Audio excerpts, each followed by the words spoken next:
Ramai yang tanya, laser hair removal ni boleh hilangkan parut sekali ke? Kalau boleh, kena buat parut dulu ke hair removal dulu?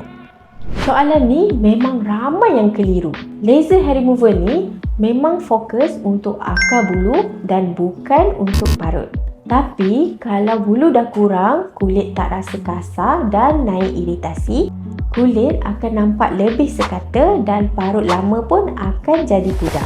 Kalau parut tu jenis tebal ataupun gelap, boleh buat rawatan khas untuk parut dulu. Baru sambung dengan laser hair removal.